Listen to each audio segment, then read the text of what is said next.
আসসালামু আলাইকুম এভরিওয়ান, কেমন আছো তোমরা সবাই? আশা করি খুব ভালো আছো। আলহামদুলিল্লাহ, আমিও খুব ভালো আছি।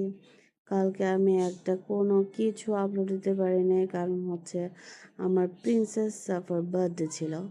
এখানে সবাই সাফার জন্য প্রিপেয়ার করছে তার বার্থডে কিভাবে ডেকোরেট করবে।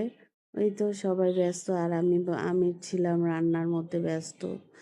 আমি এখানে ডিম করেছিলাম, রোস্ট করছিলাম, তারপরে পোলাও করেছি, আর সাথে একটু সবজি ছিল। একা হাতে কি কি করা যায়। এই তো আমাদের বার্থডে গার্ল ডেকোরেশন সহ সেও রেডি, সে অনেক হ্যাপি। এই তো এখন তার কেক কাটিং এর পালা। সবাই অনেক এনজয় করছিল।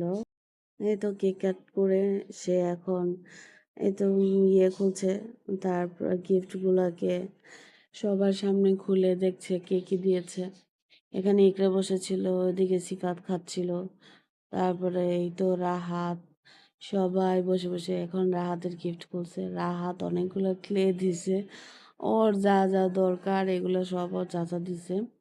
এগুলা পেয়ে তো সে খুবই হ্যাপি, অনেক চকলেট দিয়েছিল। সে তো মেহেদি পেয়ে সে খুবই হ্যাপি ছিল।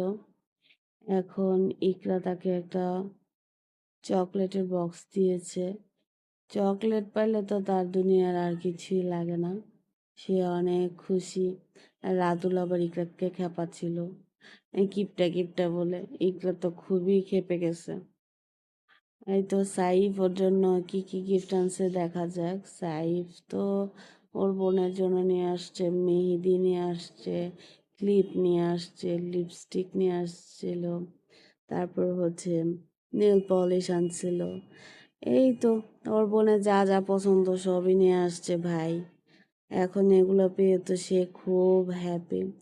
আসলে বাচ্চারা না ছোট ছোট জিনিসে অনেক হ্যাপি হয়ে যায়, যেটা আমরা বুঝি না। আর এই ড্রেসটা দিয়েছিল রাতুল। আর এই তো সাফার বাবার বার্থডে গিফট, এই তো কেকটা সাফার বাবা দিয়েছিল। এই তো ছিল আমার মিনি ব্লগ, কেমন লাগলো জানাবেন। আল্লাহ হাফেজ।